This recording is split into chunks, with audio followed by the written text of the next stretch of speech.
The Australian Prime Minister, Malcolm Turnbull, has not denied a report that information from senior diplomat Alexander Downer helped spark the FBI investigation into Russian interference in the 2016 U.S. election.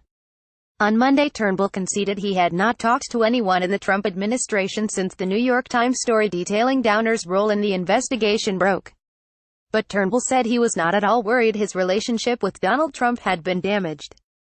Speaking for the first time since Downer, the Australian High Commissioner to the UK, became the unlikely hero of the anti-Trump movement, Turnbull said Australia's relationship with America was in excellent shape.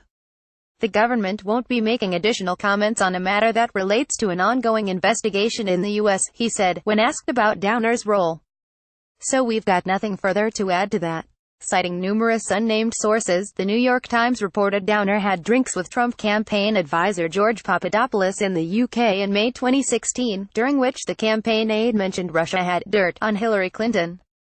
The Australian government reportedly passed that information to American authorities in July 2016, after a cache of emails from the Democratic campaign was released.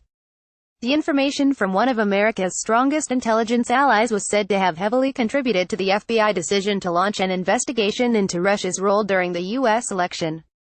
Papadopoulos has since pleaded guilty to making a false statement to the FBI. The Australian government has not taken any opportunity to deny the reports citing Downer's involvement, instead pointing to the investigation that is underway. Labor has also declined to comment. Instead, Turnbull, who famously was told by Trump his was the most unpleasant phone call when the pair first spoke in January following Trump's inauguration, focused on the relationship between the two allies. The U.S. is yet to appoint a new ambassador to Australia, but Turnbull said that was normal, given the change in administrations.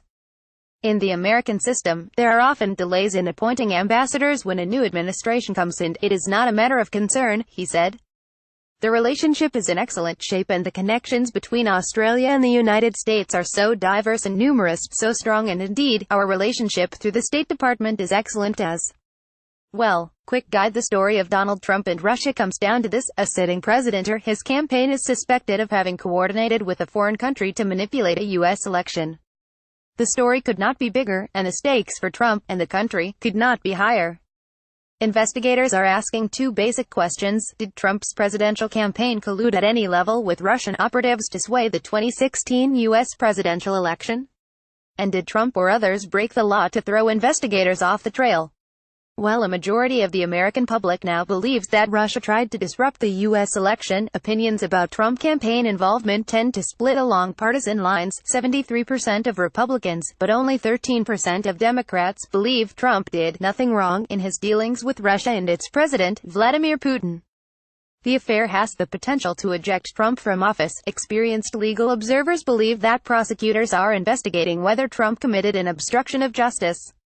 Both Richard Nixon and Bill Clinton, the only presidents to face impeachment proceedings in the last century, were accused of obstruction of justice. But Trump's fate is probably up to the voters.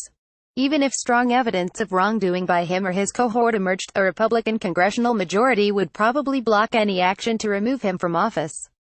Such an action would be a historical rarity. Former foreign policy advisor George Papadopoulos pleaded guilty to perjury over his contacts with Russians linked to the Kremlin, and the president's former campaign manager Paul Manafort and another aide faced charges of money laundering. The investigations have an open timeline. Thank you for your feedback. Downer, formerly Australia's longest-serving foreign minister in the Conservative Howard government, has been held up as a hero on social media by critics of Trump. Having been Australia's man in Britain since 2014, Downer is due to vacate Australia House when his term expires in March, to make way for the former Attorney General George Brandis.